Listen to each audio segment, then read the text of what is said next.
Hello, everybody. My name is David Lorden, and I am just delighted to be asked back again to participate in the Imagine Arts Festival. It's been, I must say, my favourite festival for the last few years that I've been done participating. The audience are always fantastic. Really appreciative of what we're doing and really listening to what you're saying when you're up on stage, and it's great to get that kind of an audience. And thanks, really appreciate the fact that you're giving me a chance to speak to that audience again in this new and different and adapted way that we're doing this year. So just thanks a million to everybody. I'm going to read three poems and then play out with a video that myself and a video poem that myself and Ono Canavan, who you might know as a traditional art singer, one of the finest traditional art singers in the country at the moment, I believe. So that's what we'll be playing out with. But before that, I'll read you three poems. The first one is my own one, and it was commissioned by Johnny Cluno, and it's dedicated to Johnny Cluno. And Johnny's one of the greatest people I've ever met in my whole life, and I'm delighted to have a poem now to give him that I hope he'll like. It's for everybody who's like Johnny. It's for people who love the crack and people who believe in solidarity and caring for each other and standing by each other. And I believe there's a kind of a heaven out there called High Brazil that we can see off the Irish coast for those people where maybe we're all going, hopefully, at least we can go there in imagination. So this is called High Brazil and dedicated to my great comrade and friend, Johnny Cluna. Out there in High Brazil is where I want to live my life. Out there with all the mad magicians. Out there with all the new musicians. Out there where a poem or a dream or a song or an air you learned from your mother is the price of admission. Grant me one little room of my own near a cliff or a fort and a pen, and give me a pot and a pipe and a fire of slack and peat and a well out the back and a Jack Russell Terrier and a view that glides by the hour from Skelligs to Rathlin to Strandhill, from the Desha to Dingle and Lambay and Doolin and Tyrconnell and Oulid and Arran. I'd love to see ye all later. I'd love to see ye all later, all ye duckers and divers, all ye strummers and drummers, all ye yokers and jokers, all ye fiddlers and ranters and rhymers. I'd love to see ye all later, to see ye all later out there. So that's High Brazil, commissioned and dedicated to Johnny Cluno and all the Johnny Clunos of the universe, so to speak. Percy Shelley was one of the romantic poets in the same movement as Wordsworth and William Blake and so on. But he was the one of them that had the closest friendship and the closest relationship to Ireland and to rebellious Ireland. He came to Ireland to try and join the Irish Revolution, the Irish rebels in the early 1800s. And he was a big supporter of Irish independence before his time, and he was before his time in so many things.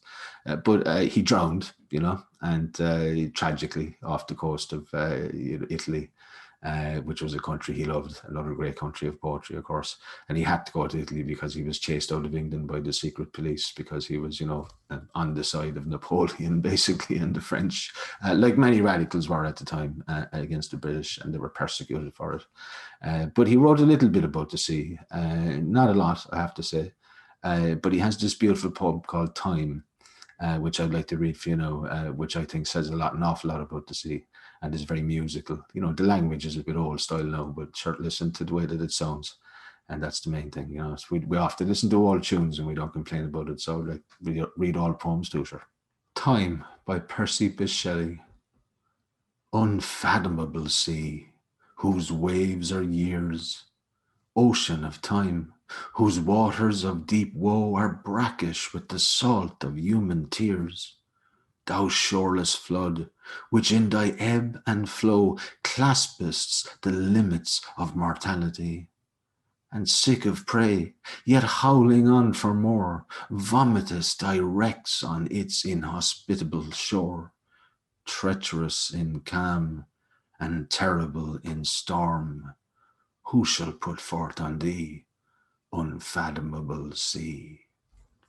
Isn't that a great one? Yeah. I mean, I'm a complete coward. I wouldn't go out on the boat, even if there was a tiny bit of wind. And, when you think about the conditions that sailors put up with over the centuries of sailing, which is so old, one of the oldest human activities. But anyway, thanks to Percy Bysshe Shelley for that. And thank you.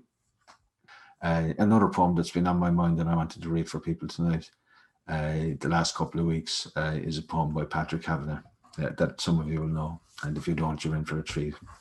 And it's a poem called The Hospital. And it's about the time he was in hospital in the early 1950s, recovering from tuberculosis, TB.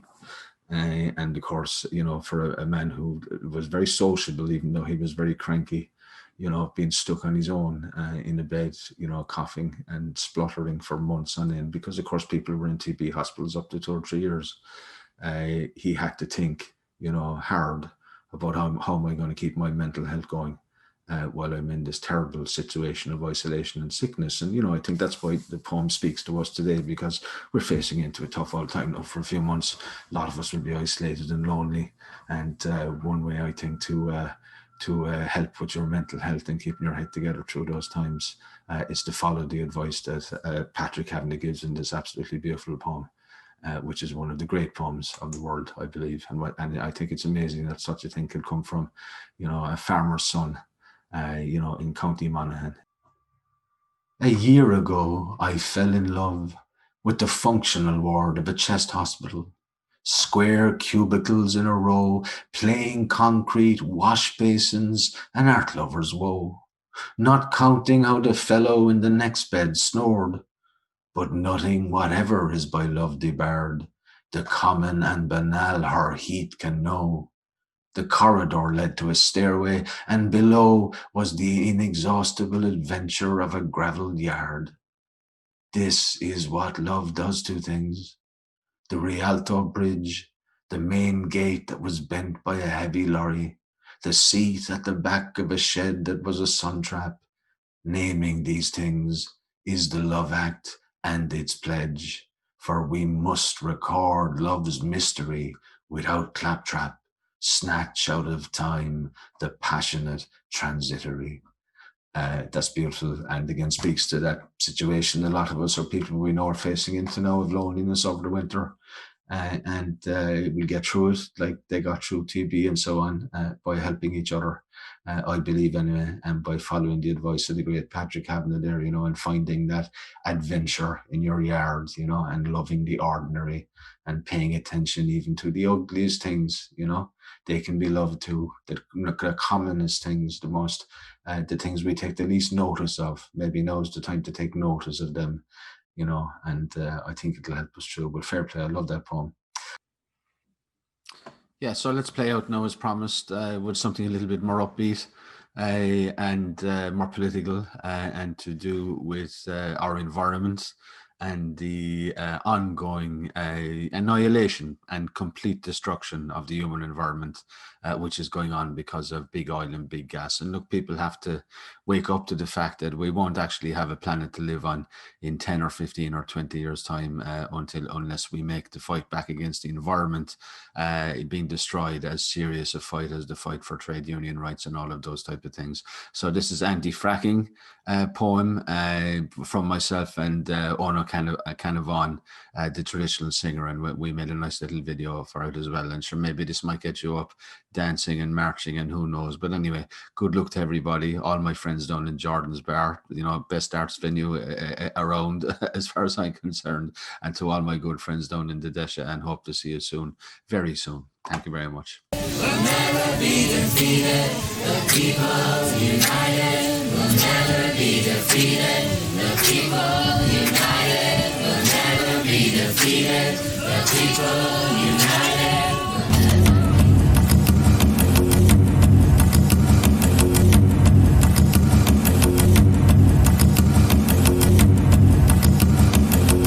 Beware the one who talks to you of your children's future, for he carries an earthquake machine that will rubble the lives of your children. Beware the one who talks to you of investment and community projects, for he will bribe the weak and the craving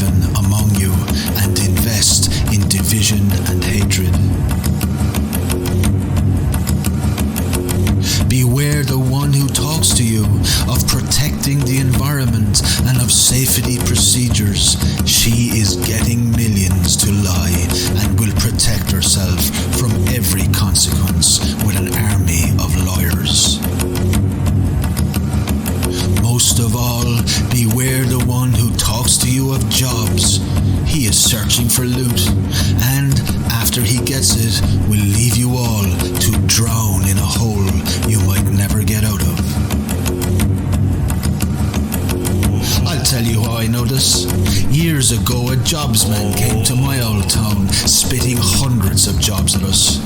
He opened mines and factories, looting the earth and the people.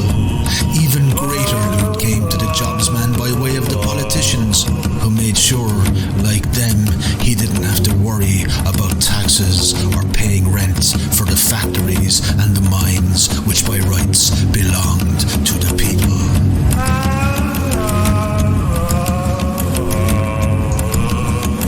Of course, the people did not, and yet do not, even belong to themselves. The jobsman paid the people just enough so that they would belong to him for the little while he needed them for loot extraction.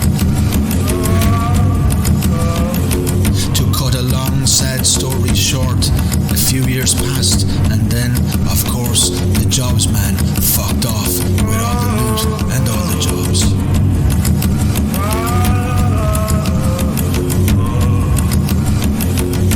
All he left was a great big hole, a great big magnetic hole in the side of my town.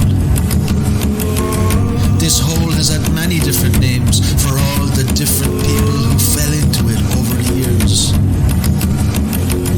For most, it's called the unemployment hole. For many, it's been addiction hole.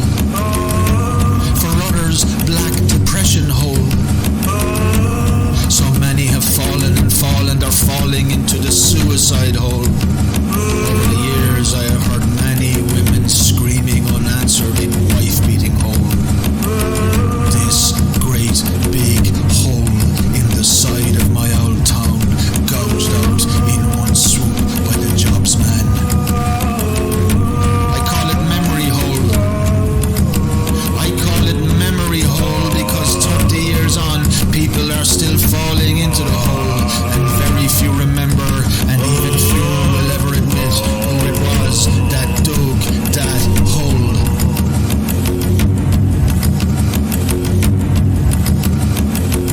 So my advice to you, from someone who knows, is this: when the jobsman comes, gather your strength, gather your greatest numbers around, march as one in his direction, and run the lying, cheating bastard out of town. Out of town.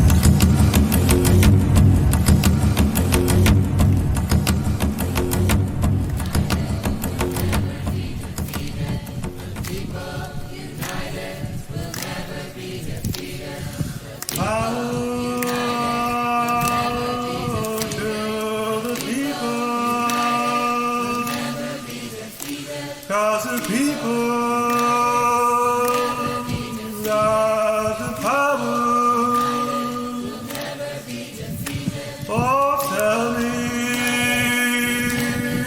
can you hear it? Getting louder by the hour.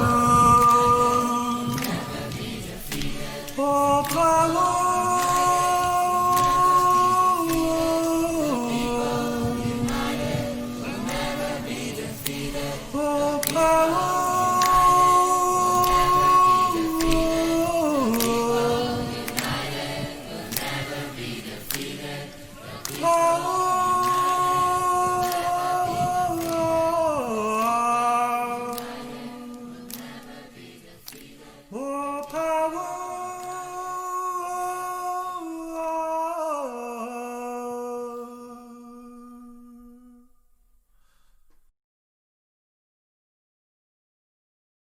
Now this morning, as every other morning for the last few years, we start things off with a bit of poetry from our resident, one of our resident poets. He's a man that doesn't need much of an introduction to anybody involved in the arts or entertainment in Waterford, and a great guy and a great labour man, great socialist man, and an all-round good guy. Put your hands together, please, for Louis Quinlan. Thank you very much for that very kind introduction. I was having me Blaas out the back when the lads said, "Come on, you're on, we're starting." So I had to finish the Blaas quickly. Here we are. think we need to put an extension on for next year. Indeed,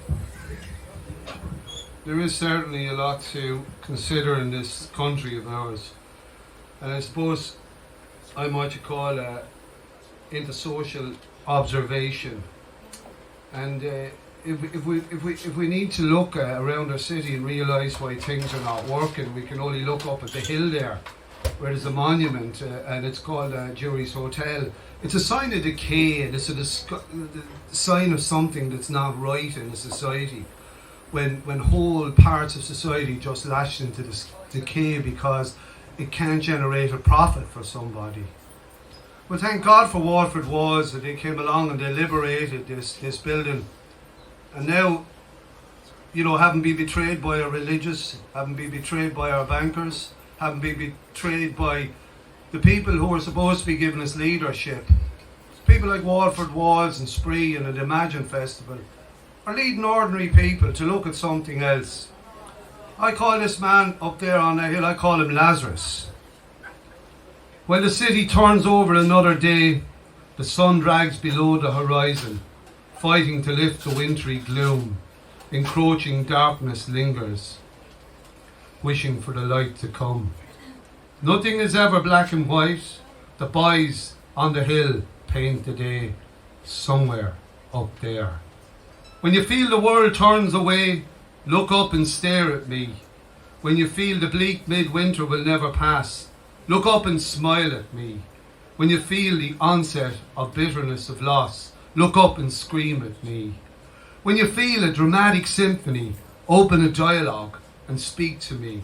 There is no vulnerability in speaking to me. The boys on the hill paint the day somewhere up there. When you feel the world is turned away, long after the umbilical cord has been cut and broken, unique feelings transmitted inside in urgent bursts, internal echoes of human vulnerability, never seen, never spoken, never opened. Echoes of human vulnerability. Open a dialogue and speak to me. When you feel the world turns away, open a dialogue and speak to me.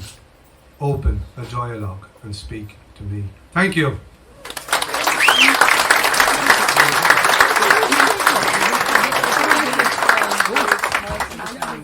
This one is really about the change, the promise of change, and change that will never come from the people who promise that change. The change will come from people in this room. And it's not a radical change. It doesn't have to be. It's a change of understanding of what sort of a society that we want. And I feel most Irish people don't want a society that excludes people, that shuns people, that judges people. This is called The Future is Unwritten because we are the shapers of the future. Take the winding road. It has no beginning and it has no end. Standing in the side street, waiting for this waiting to end. Looking at a city in all its splendour, squalor, shame and regret felt on behalf of others. Poverty, forced exodus of the many. The demented and delusional seek scapegoats. Incense, it hangs in the air from past Latin masses and benedictions. There's no Latin mass spoke on the quay of Ballybricken or the Yellow Road. The flake and magnolia and water lines measure a history. In half a light of a foggy winter's evening, the silver blue crystal beams bounce frost from the rooftops and steeples. Others struggle to keep the cold out, and the demons of the orthodox locked safe inside. Lines mark time in purgatory, waiting for this waiting to end, waiting for the change to come. Night city skyline, lit intermittently by a flickering neon sign. Parisian coffee bars and downtown wimpy bars that neither hold philosophy nor radical ideology. Calling God for salvation, and a change is yet to come. A salvation that only man can deliver on. Another sunrise waiting for a tsunami of change yet to come. Another daybreak waiting for a tsunami of change yet to come. Another sunset waiting for a tsunami of change yet to come. Take the winding road. It has no beginning and it has no end. Holding my breath and daring to dream. Thank you.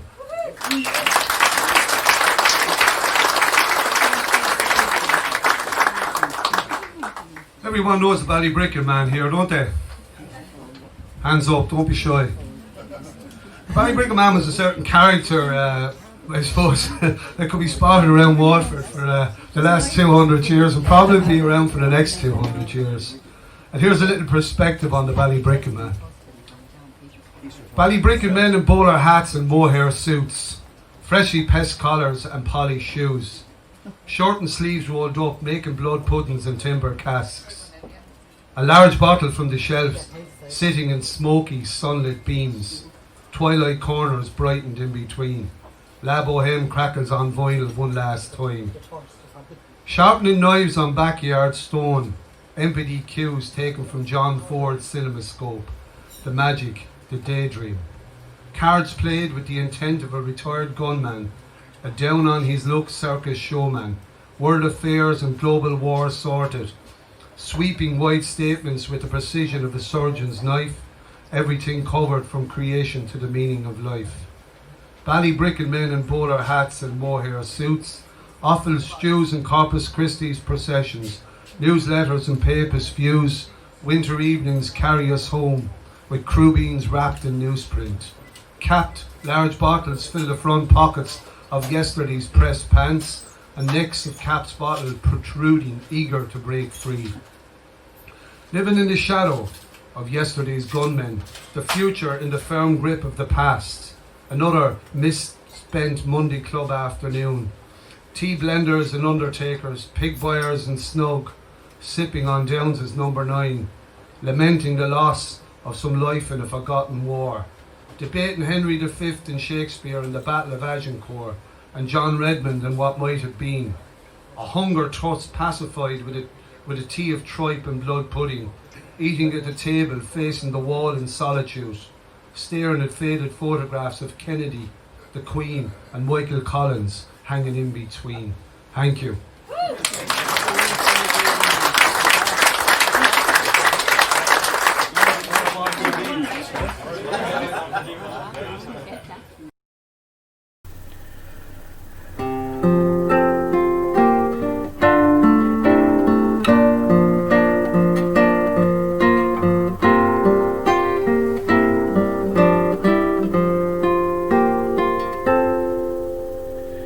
When I was young and I was in my day,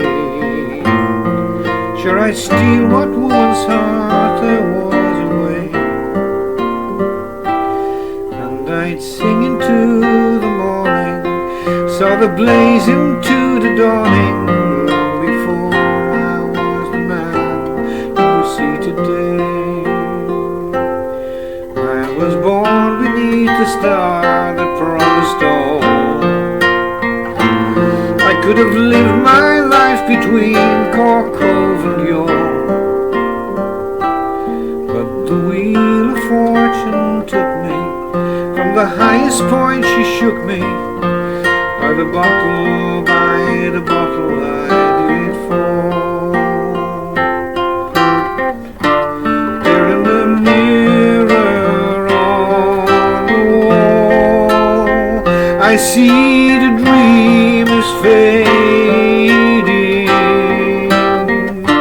from the contender to the brawl, the ring, the rose, the matador rave. And when I die, I'll die drunk down on the street. You can count me out to 10 and clear defeat. Wrap the starry plough around me, let the piper's ear resound me. There I'll rest until the Lord of love I meet.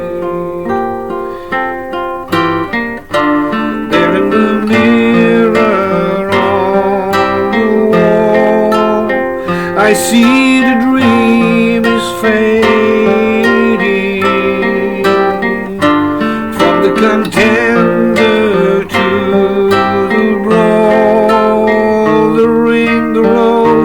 matador raving. And when I die, I'll die drunk down on the street. You can count me out to 10 and clear defeat. Wrap the starry plough around me, let the pipers there resound me. There I'll rest until the Lord of love I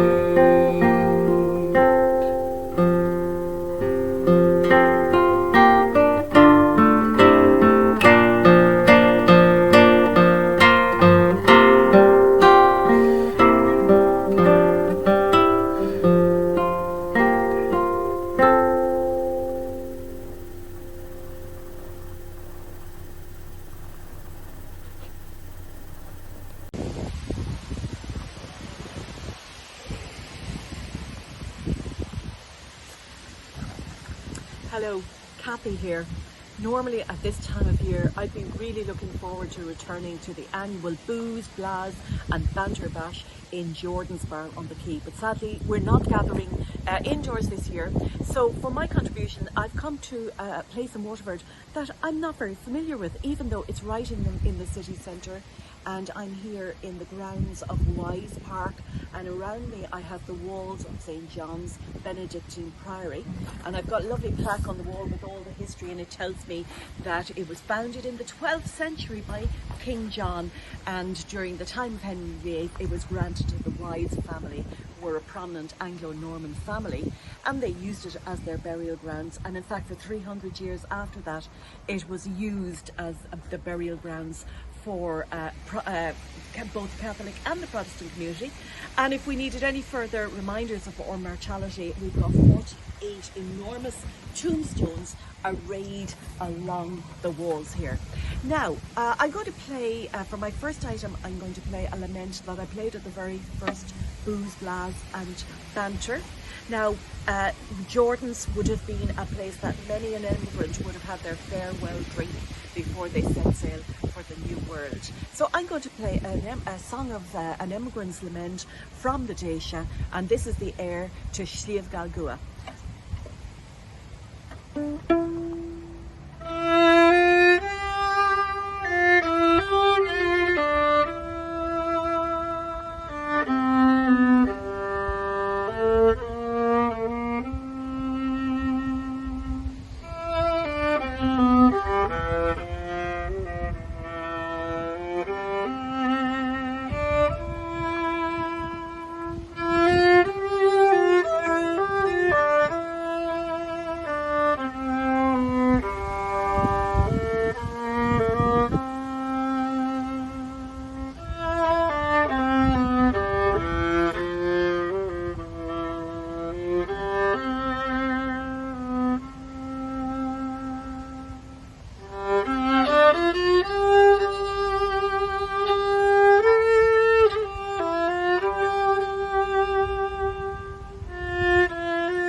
Good evening, everybody. I'm delighted to give a song and make a contribution towards the 10 years celebratory Booze, Blaas and Banter.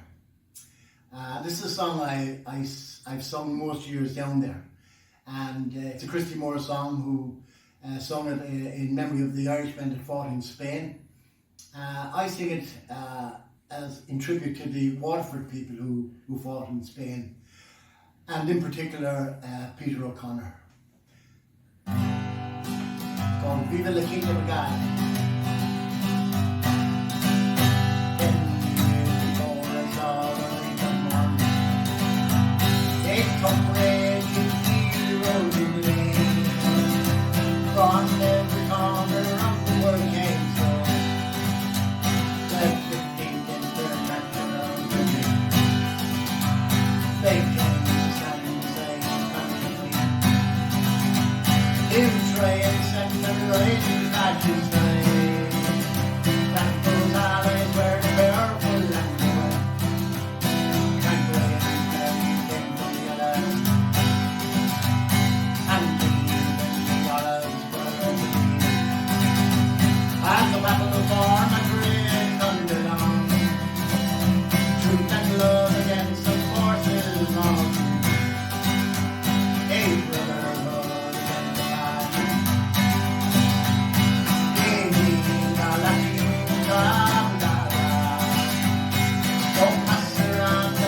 Well, lads, how's it going? My name is Ty Williams. Thank you very much to Johnny Cluno and the gang for asking me to play a song. This is a song called Frank Edwards, about Waterford's very own Frank Edwards, who fought in the Spanish Civil War for the Republicans, the anti-fascists. This is a song that I wrote over the lockdown. Last year, I'm in college in Dublin and I'm studying history, and I found a particular interest in the Irish involved in the Spanish Civil War. And the thing that kind of shocked me, I suppose, was the fact that there was actually more men went to fight for Franco from Ireland than there was fought for the Republicans. It was sold as kind of like, go and save Christianity, save Catholicism in Spain. And of course, it was Ono Duffy of the Blue Shirts that was leading the charge. So there was young men from all across Ireland being manipulated to fight for a fascist cause. But there was young men across Ireland, and 11 in particular in Waterford, that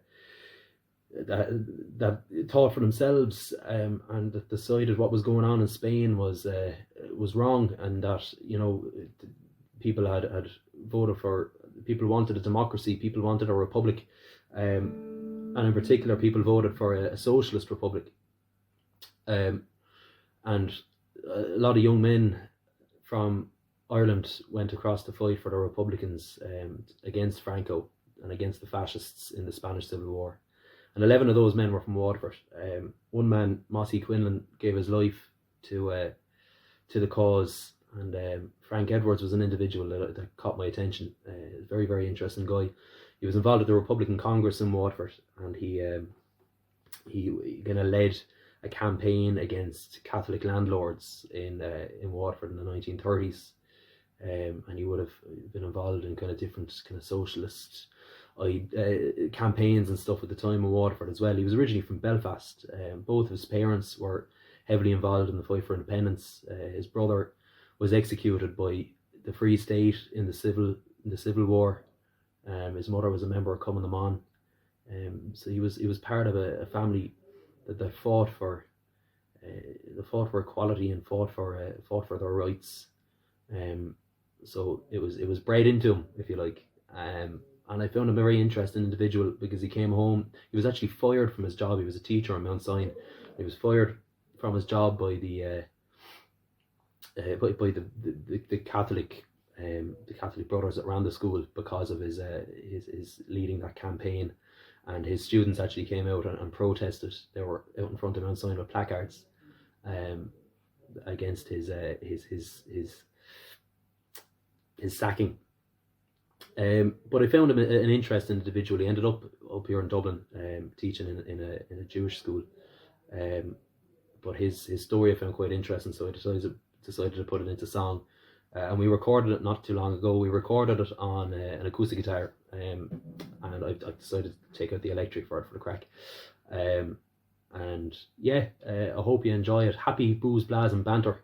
It's a shame we can't all be in Jordan celebrating, but sure, look, this is the world we're in at the moment. So this is a song called Frank Edwards, and thanks very much for having me again.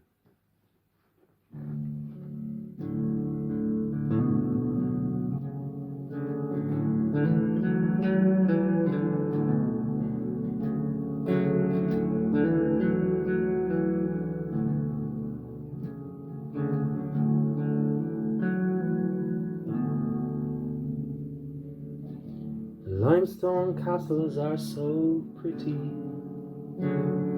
The olives taste like salty wine.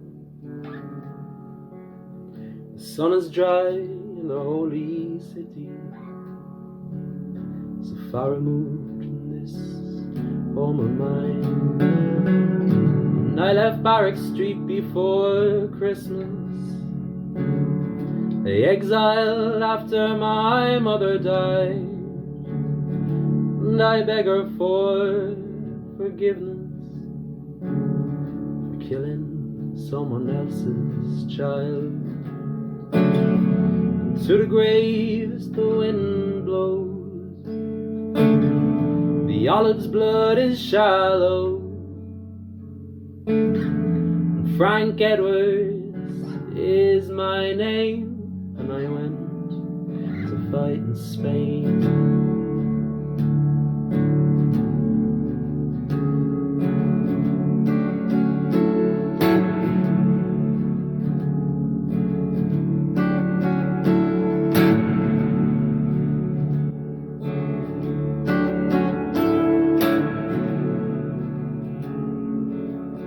Back home I had grown into a man.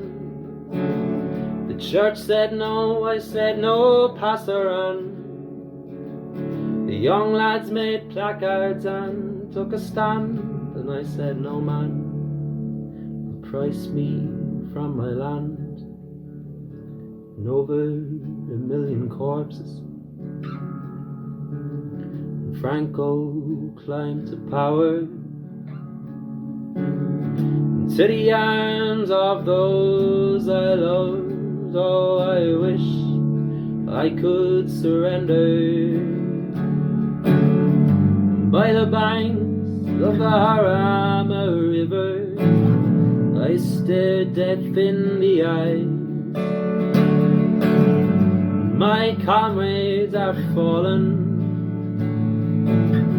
wild geese fly from the riverside, and even the olives are bleeding. There's no point crying over spilt wine until mossy Quinlan lay fallen. History is vulnerable tonight, yeah.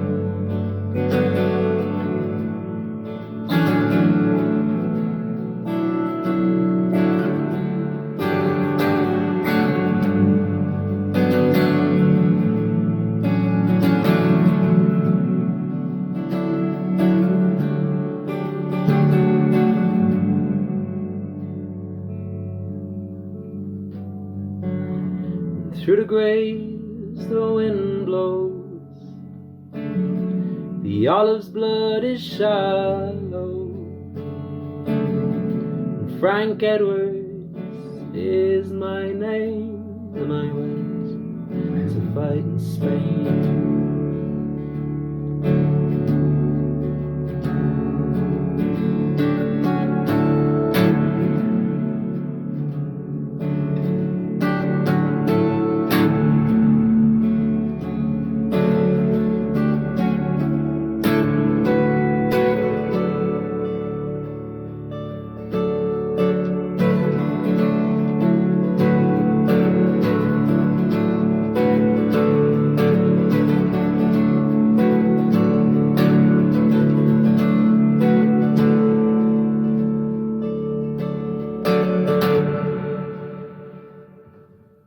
Thanks very much. No pass around, lads.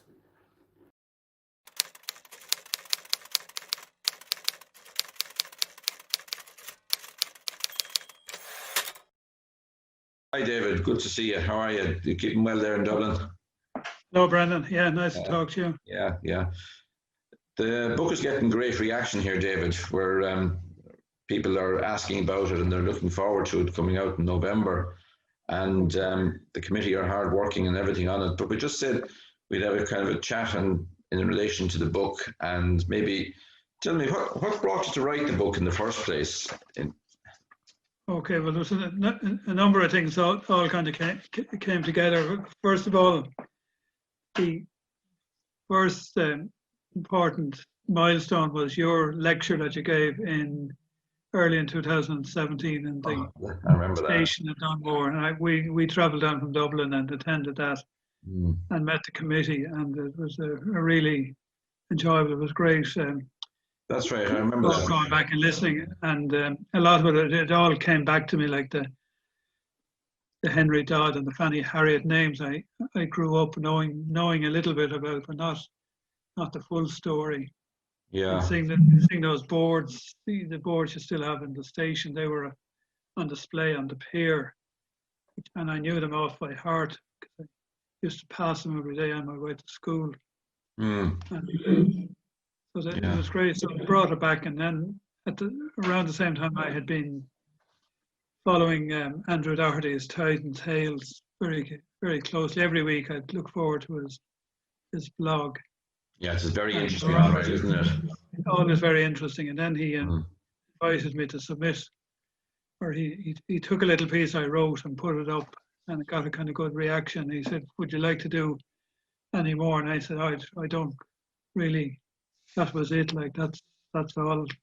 He said, "Oh, you'll think of something," and I did, and I started writing, and I ended up writing a total of 6 blogs for Andrew, and then he went to a sort of a monthly format. He wanted to spend more time researching, and he stopped going weekly, so that sort of didn't allow for guest blogs. And so that I could, and that's where you came in, because I contacted you and said, could I look at and you got permission from the Kieran O'Malone, and it took off from there. I researched that. It's been an interesting journey. Pardon? It's been an interesting journey. Oh yeah, well that was the start, and I mean, it was kind of why I stopped there. Like, if you're going to write about the feather disaster, and one thing led to another, and we sort of agreed on having a go at a full book, which I was terribly honoured to be asked, because I thought there would have been lots of. Well, we're delighted here in Dunmore, because I think there's a book that needed to be written, and the research that you've done is amazing when you look through it. And going back a long, long way, you've covered a very extensive area and great detail, and there's so much more aspects that even could be covered. But tell me about your early life in Dunmore. You alluded to there in some of what you said, you growing up in Dunmore and seeing the lifeboats and the people. Are there any great things that always struck you as very, very interesting from the point of view of growing up in the village, and the characters and the boats and all of that were in the harbour, and the idyllic life that was part and parcel of the place at the time? Yeah, it was Dunmore just in those 1950s was just it's still a wonderful place. It was a particularly terrific place to grow up. Like, it was amazing. You had sailing and boats all during the summer, and then in the winter you had the fishing, so there was always something going on, and it changed. It was quite different summer to winter. I liked both times, but summer was particularly, because I had from an early age, I had my own little rowing boat. Your dad built boats, didn't he? He did, but he didn't build, well, he did, that particular one that I had was one that somebody gave it to him. The bow had split open. Okay. It was about 40 years or so, maybe longer. Yeah. It was in the water. And somebody said, like, you're kind of mad, that boat, it should be. Yeah. I think the regatta was a great highlight of the year in Dunmore, wasn't it? That was the big day. It was just hard to explain what a big day it was in the calendar of Dunmore every year. That and the sports day, but the regatta was the really big one. Like look forward to it all summer, and then sometimes it was bad weather and it was put off, but it was always held, and it was just a wonderful day. And your mum and dad used to heavily participate in the regatta. Your mum used to collect for the lifeboats and the Arnalai at the time. She had a collection box, and should be sort of in our porch, and as people passed, collared them. Yeah. And I thought it was on the regatta committee, and they all stood out and at the end of the island behind the barrier. They all looked very important. Yeah, I've seen the photographs, and it always drew great crowds. And the boats that people built for the races, the small boats, the model boats, and then obviously the larger sailing boats created great activity in the harbour. I think people used to travel quite a distance to come to the regatta in Dunmore, didn't they? Oh, they did, from all over County Waterford and all up the harbour, like Passage, Bellahack, part of Duncannon. People would come. And people in from Dunmore would go to their regattas, even though they weren't as, probably they were dying out a little bit, but the Dunmore one kept going until the mid-60s. Yeah, and then in the winter you had the great herring fisheries. That started in the middle 1950s, and it was just amazing, like the activity and all the. And I used to go into the Kipper house with your grandfather, as it happened. Oh, right, yeah. He was himself and Robbie McNamara, or Bertie's dad. Yes, I remember hearing that. Absolute experts in kippering, and they were called on to help out and give their expertise that they had learned a skill in the Isle of Man. That's right. They travelled to quite a bit different places on the fishery for the kippering. And do you remember the boats, all the different boats that used to come there? Many of the names were quite different to what boats would be now, and all of that, weren't they? Yeah, different well, boats. they all the Dunmore boats had their particular spot on the quay. The Lydia Ann, that was Billy Robin Power's boat, or Ned Power had it previously, and then Billy took it over when Ned bought a bigger, the Undaunted, and the Whittles had the Agnes Palmer. Oh yeah, and the lifeboats, David. You had the Annie Blanche Smith, and previous to that the CNS. That was a little bit before my time. All the years I lived in Dunmore, there was only one lifeboat, and that was the Annie Blanche Smith. Yeah, quite a famous boat. It was there when I arrived, and it was still there when I left. Paddy Billy Power was the coxswain for most of that time. He was quite decorated, wasn't he? was four times he went to London, and the stories told are they're legendary. I think some of them. Yeah. He came back with all the tales of his Travels. time in London. Yeah. Yeah. And was there any of the lifeboat rescues that stood out for you in particular at the from the time in Dunmore and of the Annie Blanche Smith in the research of the book? Well, one I'd remember really well was the Merchant Vanguard in June 1956, because you don't sort of associate bad weather with June, but it was shocking storms, and the Milford trawlers were sort of making for the harbour, and that one went on the rocks near the hook, near Loftus Hall. The lifeboat went out in the middle of the night, and your grandfather would have been on the crew. And it was sort of a makeshift crew, because I think Paddy Billy and Mr. Pitt, Arthur Westcott, I think had gone to Crosshaven to get a relief lifeboat. So the crew was sort of a scratch one. I don't know who was it would be in the book. They took off the crew, and then they went back, I think, to try and get some personal possessions. But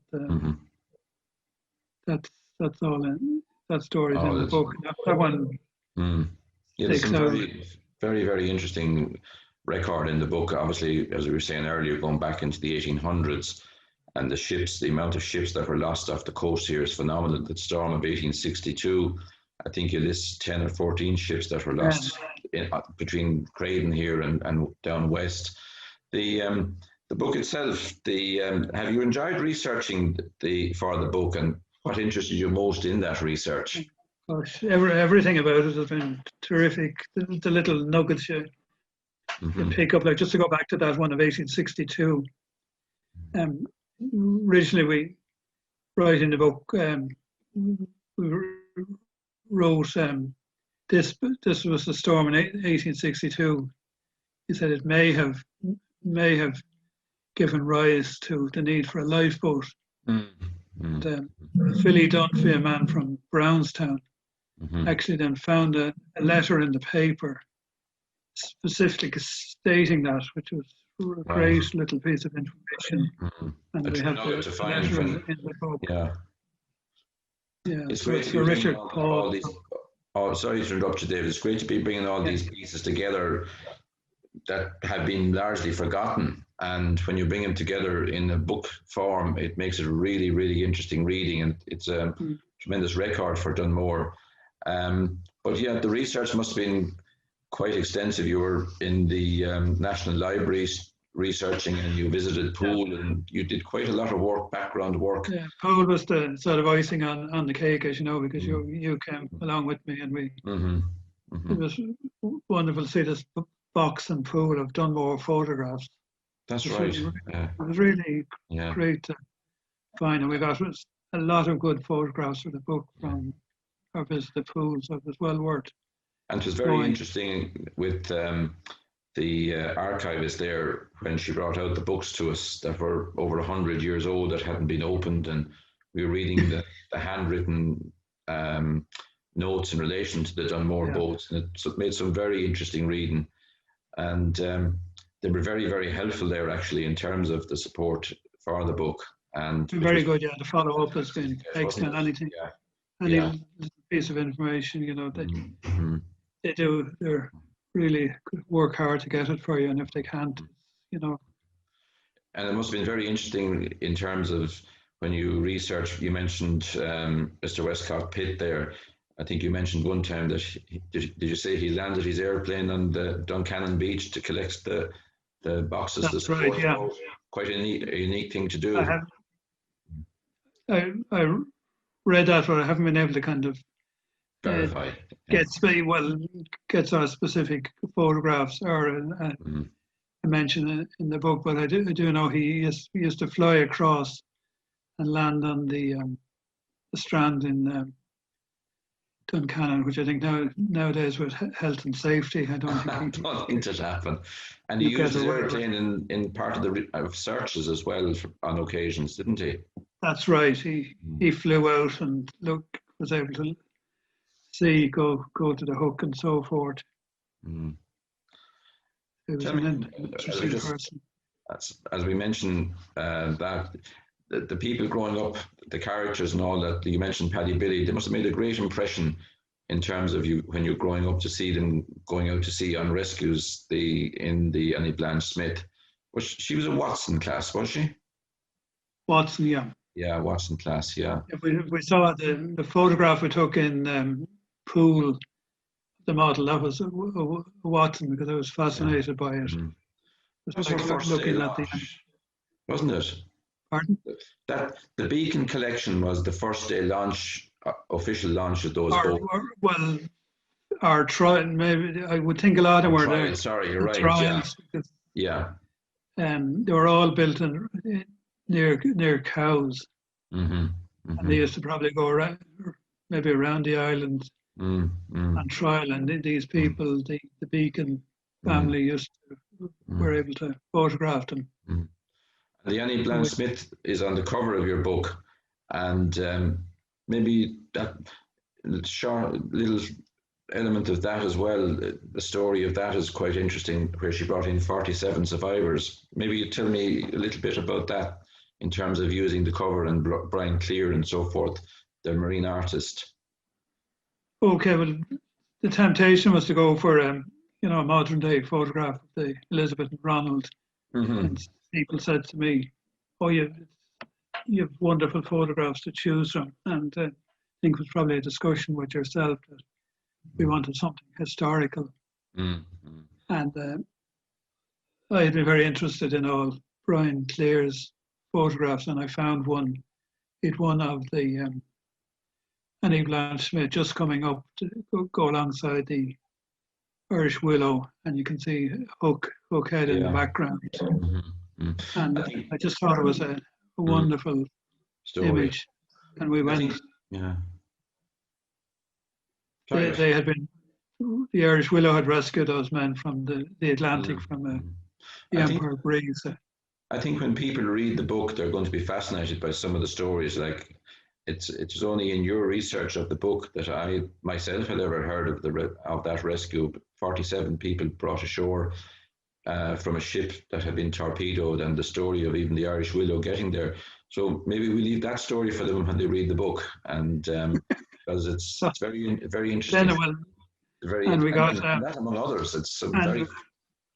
And Andrew Doherty had written about it, so Andrew was very kind during the book. He allowed us transcribe some of his writing. So the particular. That's right. I saw that. Yeah. It's Andrew's. Mm-hmm. He did a number of the other rescues. He allowed us to use his text because they were very well written and factual, and there was no point going off and rewriting again. And you mentioned Paddy Billy, and then you had various people. You had Stephen Whittle and John Welsh. Stephen came after. Well, he was a crew member with Paddy Billy, but Paddy Billy retired in 1966, along with Dick Murphy. And Stephen had a great rescue in terms of the Glenmalure off the hook. Yeah, that was funny. I had actually involved as well. I was living in Dublin now at that time, but I remember reading extensively about it and kind of knowing all about it and being very interested, and great admiration for the crew. So would have Jofi was only, I think, about 17 or 18. He may have been only. That's right. Yeah. And the poor chap that was drowned, he actually knew him quite well, so it was very. That's right. He had met him a short time before that, hadn't he? Yeah. Yeah. I think Stephen described it as one of the worst nights that he had seen off Dunmore. That's right. Yeah. And then following on, then John followed on, John Welsh followed on from Stephen. And John was a very great contributor as well in terms of the lifeboats, in terms of the. It's one of the longest serving coxes, I would think. Really, yeah. 75 to 96. Yeah. Then Walter came for just about a year. And followed then by Jofi was next. Jofi, then Michael Griffin. Michael Griffin. And then you have Roy Abrahamson at the moment. Tell me, can I ask you, the book is currently in the design stage, and I have seen some of the first design and the first chapters are in the basic design. Are you looking forward to the launch of the book and the hard work that has gone into it to see it in book form and it'll be ready? Wonderful when it's all done and printed. Really looking forward to it. And I think from what we've seen so far, the first part types out, it looks as if it's going to be really a very fine book. Yeah. And it's good to see a local company being involved in it in DVF print. That's right. Everything is very inclusive as operation. Possible. Yeah, and the book is scheduled to be available in November, and we're getting a huge amount of interest both here in Ireland, the US, Canada, Netherlands, UK. So it's tremendous to see where it's going, and we're really looking forward to it being published and available, and a lot of people are asking about the book and very interested in it, because we're quite aware that it's the first time something like this has been written in relation to the lifeboats here in Dunmore.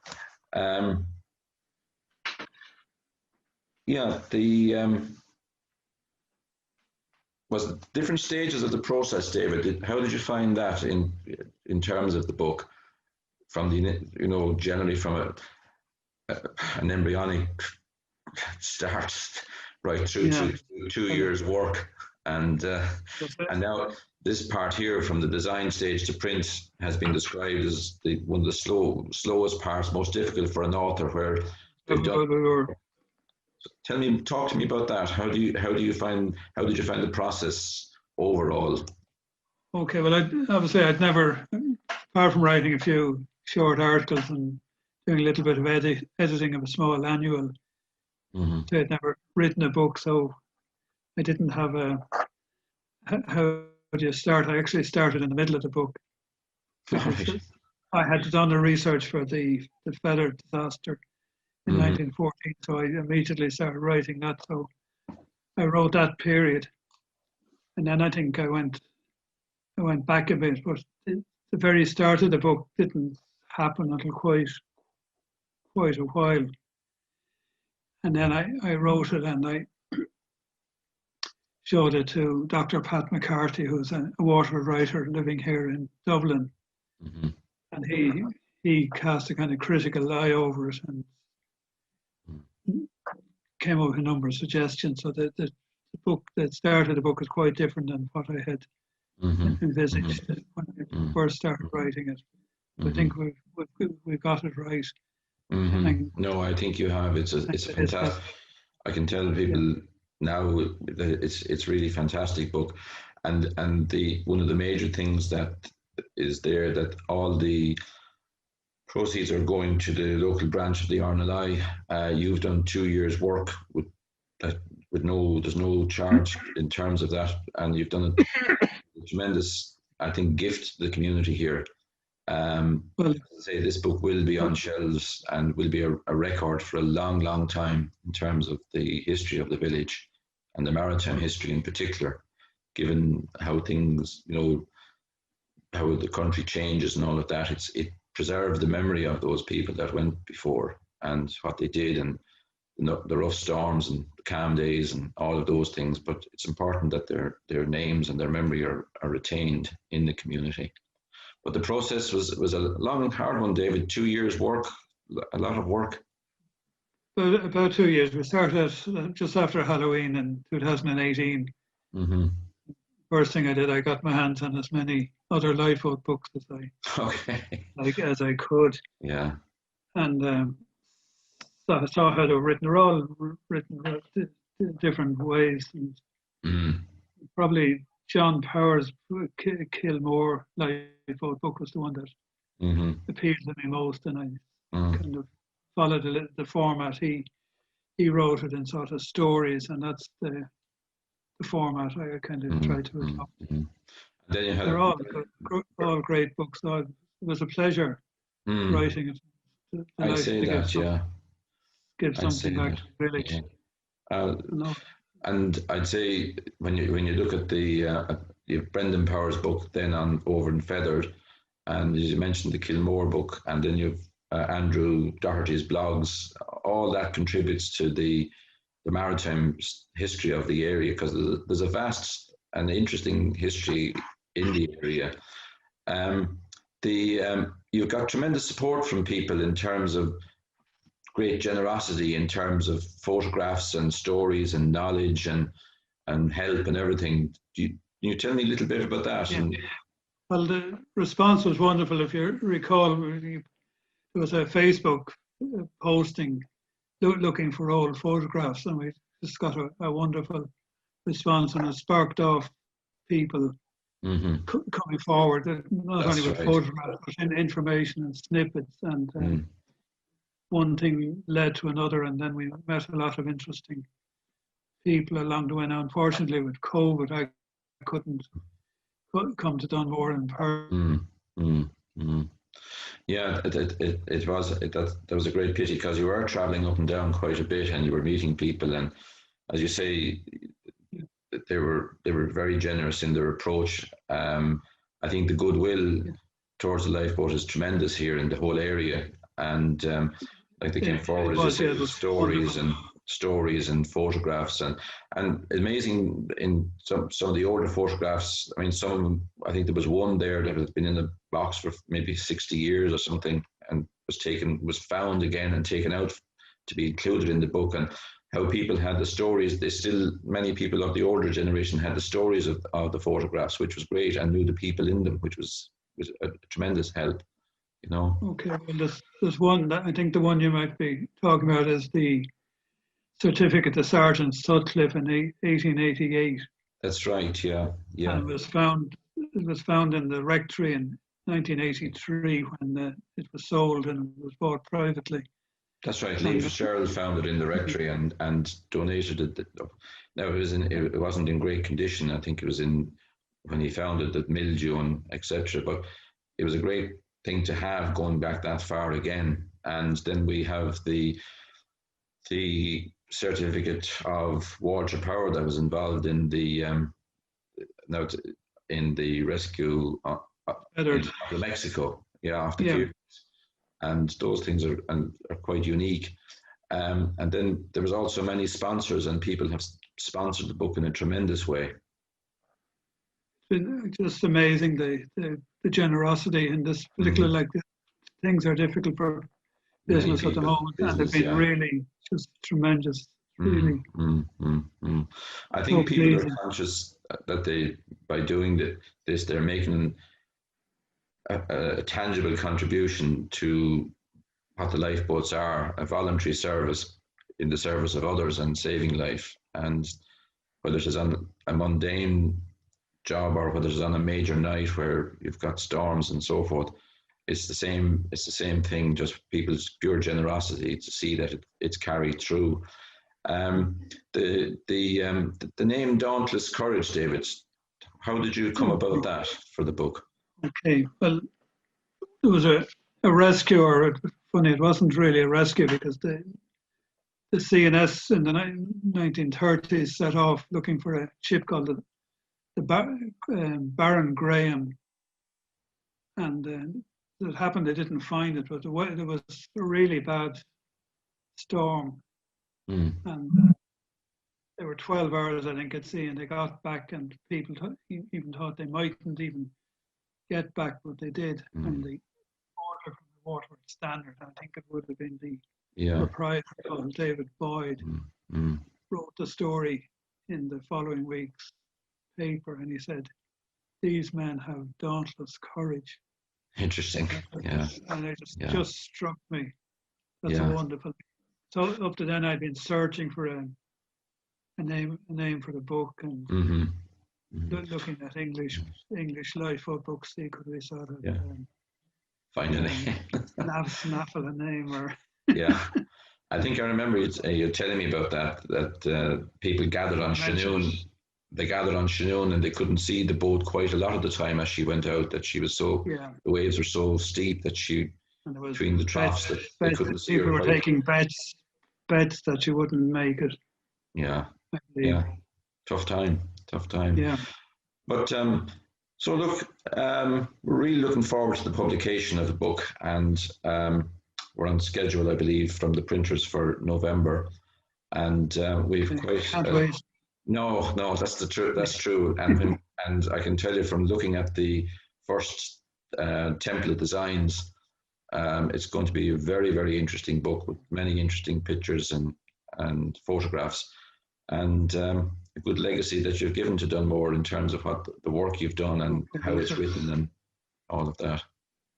It's been a pleasure, and I'm delighted to be able to put something back into the village and the lifeboat. Great. The people that get up in the middle of the night and go out in all sorts of weather. It's easy to sit at a laptop and type. It's there. I think sometimes it's easier. People who get up in the middle of the night. It's like they're the real heroes. Well, look, David, it's been a pleasure chatting to you about the book, and we'll take it from there. Thank you very much, David. Okay, Brandon, thank you. Thanks for everything, all your support, and all the wonderful committee you put together to promote the book. Yeah, we have a great committee, very, very dedicated people in it, and it links into your early comments about the wider community. It's a reflection of the wider community, and the work that they're putting in is tremendous. And they're bringing that part of the book. You've done the work all on the authorship of the book and the writing and researching and the back and forward between libraries and museums and all of that. And the committee are the element of the book in terms of raising the funds to have it printed. And it's been very important that we were able to raise those funds. And all beyond the funds raised will be going to the local fundraising group, and the sale of all proceeds from the sale of the book will be going to the local fundraising of the lifeboat here. So again, it's a great fillip for them this year, particularly with the COVID situation when their fundraising is highly restricted, our shop is closed, and our station in terms of training and so forth has been closed, and we're slowly starting to move back into more training again. So it's even though we've had shouts during the time of the year, the COVID, but as I say, it's a tremendous fillip to them to have this book for a lot of reasons. Okay, David, thank you very much for that.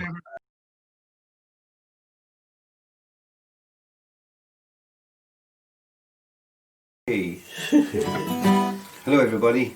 Thanks for asking me to do the Blaas Banter thing this year, and it's my third time doing it. I think different circumstances now, of course. It's not quite like walking into a pub at 9 o'clock in the morning and hopping. So that was a surreal experience. This is another surreal experience. Anyway, here's a song of mine called Peaceful Revolution.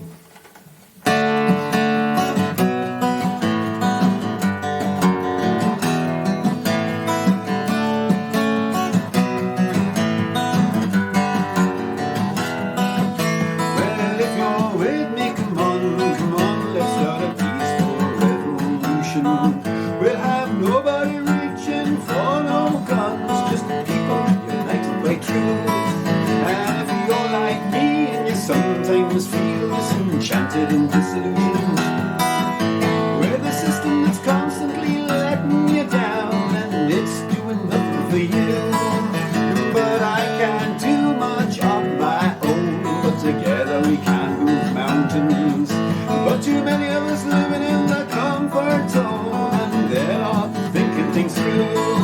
So if you're with me, come on, let's start a peaceful revolution. We'll have nobody reaching for no guns, just people united by truth. And we're coming, looking for you, and we've got so much to do. And we're coming to rattle your cage, 'cause we hear you've been playing it safe. Coming to rattle your cage, making sure that you're awake. Coming to rattle your cage,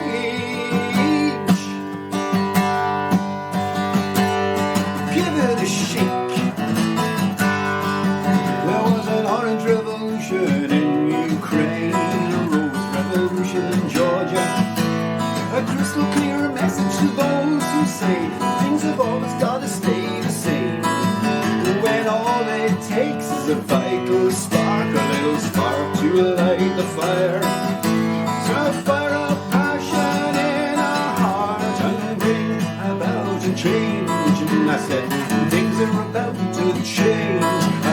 You'll listen when we say that we're coming to rattle your cage, 'cause we hear you've been playing it safe. Coming to rattle your cage, making sure that you're awake. Coming to rattle your cage, give it a shake. Yes, we're coming to rattle your cage, 'cause we hear you've been playing it safe. Coming to rattle your cage, making sure that you're awake. Coming to rattle your cage,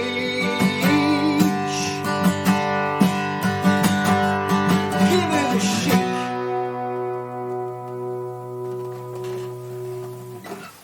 There you go, rattle your cage, peaceful revolution. Okay, I'd just like to sing this next song for you. It's that I wrote for myself and Christine coming up to our 30th wedding anniversary, and called Inextricably Linked.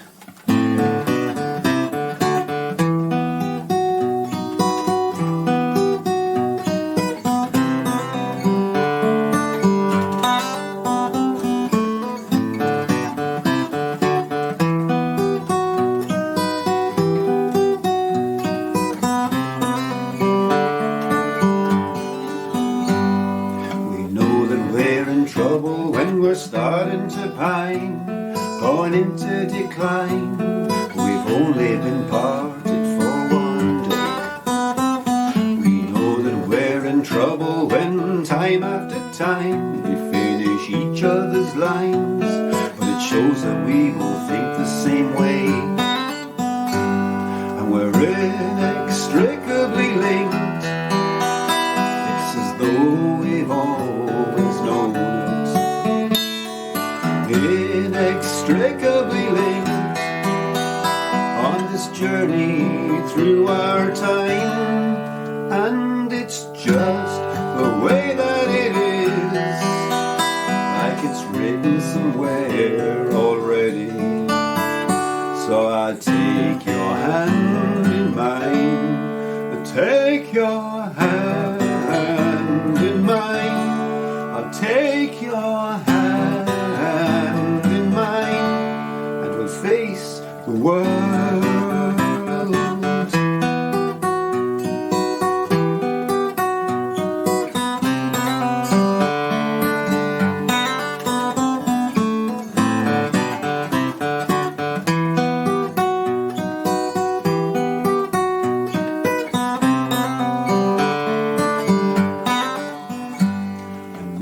Sometime we find that life gets too hard, light gets lost to the dark, we can only see a struggle ahead. Perhaps all we can do is try to keep true, and be me and you. Remember that we always have said we're inextricably linked. It's as though we've always known it.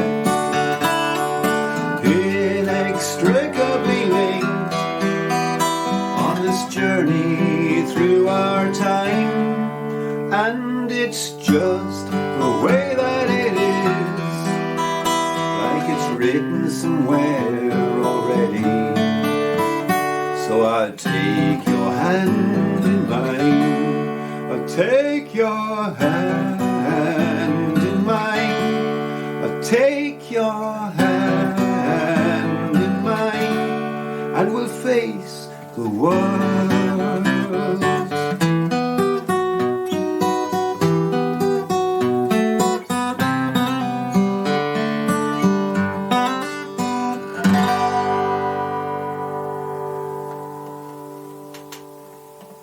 There you go, inextricably linked. My third and final song now I'd like to dedicate to Johnny Cluno. He's the reason I got into all this trouble. Thanks Johnny, thanks for the gig. This is a song about my time fishing on trawlers out of Dunmore East. It's called Deckhand on a Trawler. Hope you like it, and thanks very much. Okay, off we go.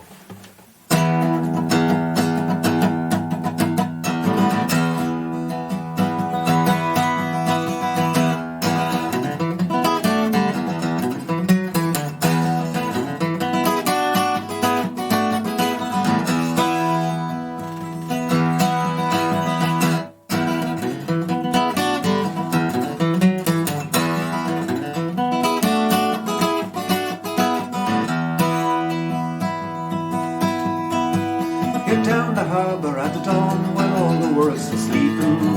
Rub the sleep out from your eyes, there's no place to be dreaming. Let your ropes go fore and after, engines ticking over. Soon you're steaming for Minehead. You're a deckhand on a trawler.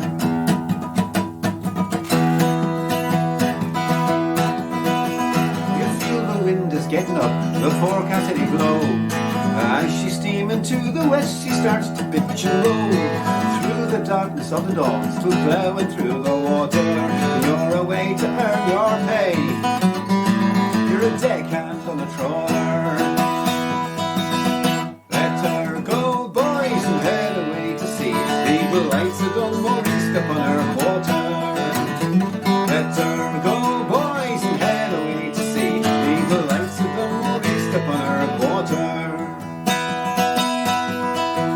And all day long we shoot and haul, we cut and wash and store, and we try to keep our balance as we put the fish to law. There's times you're sleeping on your feet, you think your arms will fall off, you wonder why you e'er been king. A deckhand on a trawler. Let her go, boys, and head away to sea. Leave the lights of Dunmore East upon her quarter. Let her go, boys, and head away to sea. Leave the lights of Dunmore East upon her quarter. Your wages and your working hours are governed by the weather. Through winter's gales to summer's calms, it's where we last forever. Never know when you'll be home to your lady waiting for you. Wonder when you'll see her next. You're a deckhand on a trawler. Let her go, boys, and head away to sea. Leave the lights of Dunmore East upon her quarter. Let her go, boys, and head away to sea. Leave the lights of Dunmore East upon her quarter.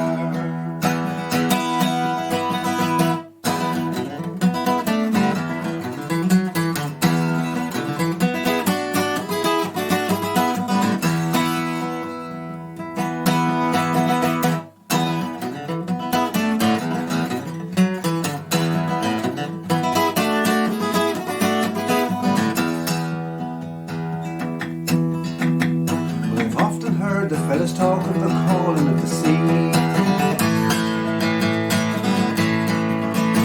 I've seen lads leave to work ashore, but they all came back, it seems. From early childhood I have dreamt of life upon the water.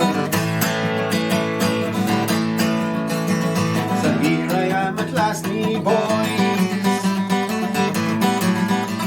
A deckhand on a trawler, hey. Let her go, boys, and head away to sea. Leave the lights of Dunmore East upon her quarter. Let her go, boys, and head away to sea. Leave the lights of Dunmore East upon her quarter. Let her go,